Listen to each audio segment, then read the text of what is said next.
EU lawmakers are anticipating the arrival of the digital euro, though German politician Joanna Kotar is pushing back against the currency and fighting in favor of Bitcoin.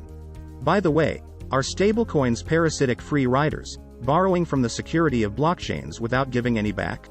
Join me guys as I pry deep into the future of the blockchain technology. If this sounds like something of much interest to you, be sure to check out this new video starting now. Hello and welcome to our channel, where we talk about the latest updates from the world of cryptocurrencies in general. If this is your first time watching one of our videos, we extend a special welcome to you. We invite you to hit the notification bell so you never miss another video. Now, let's dive in. The European Union has been actively preparing for what it envisions as the future of money. Over the last year, it finalized its landmark comprehensive crypto legislation, the Markets in Crypto Assets Regulation, MiCA, which is due to take effect in 2024, after closing its second consultation in October. It has also made progress in its plan to introduce a central bank digital currency, CBDC, which is coming to fruition as the digital euro. The Bank of the Netherlands has described it simply as an electronic form of public money, the coins and notes in our wallets. Many local regulators are embracing the digital euro and touting its potential benefits, though not everyone is on board. A recent survey out of Spain revealed that as much as 65% of Spaniards are not interested in using the digital euro. Slovakia's parliament even passed a measure in June that amended its constitution to codify a citizen's right to pay for goods and services with cash, in the face of the impending digital currency. In Germany, one local politician is not only against the digital euro but is instead offering up another digital solution for a financial revolution, Bitcoin. Cointelegraph spoke with Joanna Kotar, a member of the German parliament and a Bitcoin activist, about her take on the digital euro situation and why she believes in the benefits of Bitcoin. Kotar has been outspoken on her stance on the EU's digital monetary solution, which she told Cointelegraph is that of a staunch opponent of the digital euro. She said a digital euro could allow central banks to set an upper limit for payments and ownership, making citizens helplessly at their mercy. The digital euro would also mean that each and every one of us could be totally monitored. As a convinced libertarian, I emphatically reject this. Anyone who is against surveillance and for freedom does not need a digital euro. According to Kotar, the Chinese social credit system should serve as a warning of the possibilities of the absence of cash and state-controlled payment systems. I don't want the authorities to be able to spy on our private life and misuse this data, she said. However, in April the program director for the digital euro at the European Central Bank, Eveline Whitlocks, said that the ECB has no interest in users' personal data.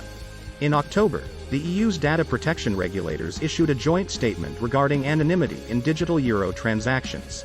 Kotar is using her platform, among other things, to raise awareness among lawmakers of the potential dangers she believes to be associated with the digital euro. While Kotar may not be on board for a digital euro, she is a champion of Bitcoin.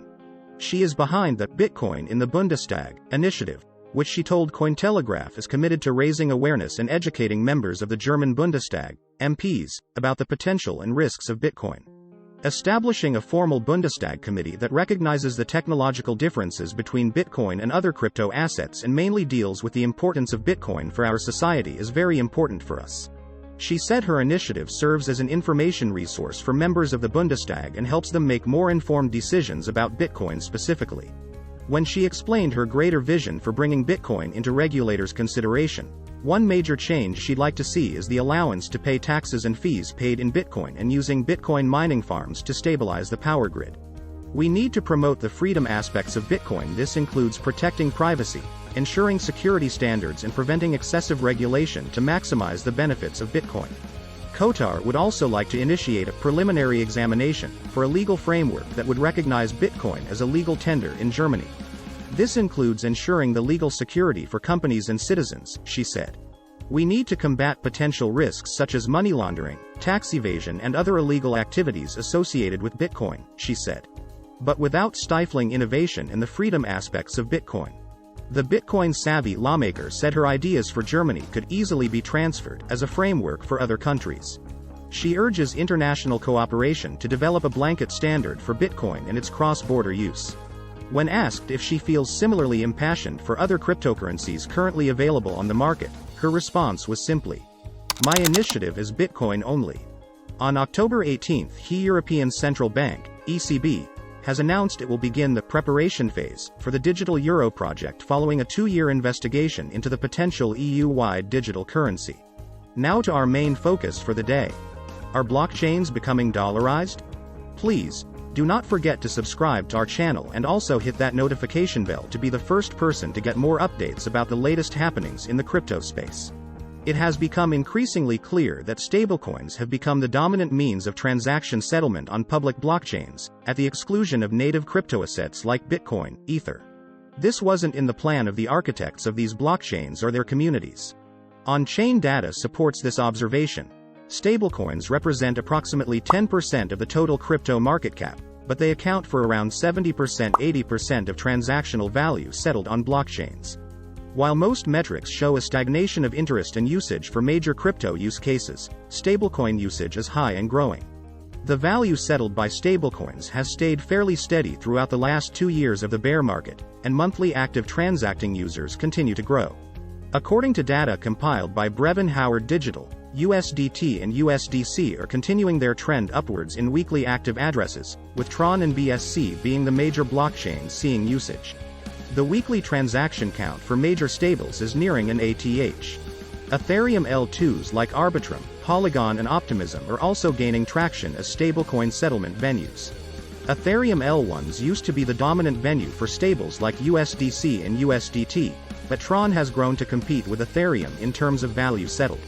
It's increasingly clear that Tether on Tron is the most popular digital asset used worldwide, particularly in emerging markets. Meanwhile, the usage of native cryptoassets like Bitcoin and ETH appears to be in retreat, even as their prices recover. Narratives around Bitcoin and Ether have more to do with the emergence of financial products like ETFs, or staking in the case of ETH. They have little to do with the actual usage of these blockchains. The rise of stablecoins is thus challenging narratives that cryptocurrency enthusiasts long believed, namely, that the native tokens themselves would become a major media of exchange. Indeed, there's some demand for Bitcoin and Ethereum as a store of value, but enthusiasts have long believed these assets would become a mean of exchange and a unit of account. The question emerges: are stablecoins parasitic free riders, borrowing from the security of blockchains without giving any back?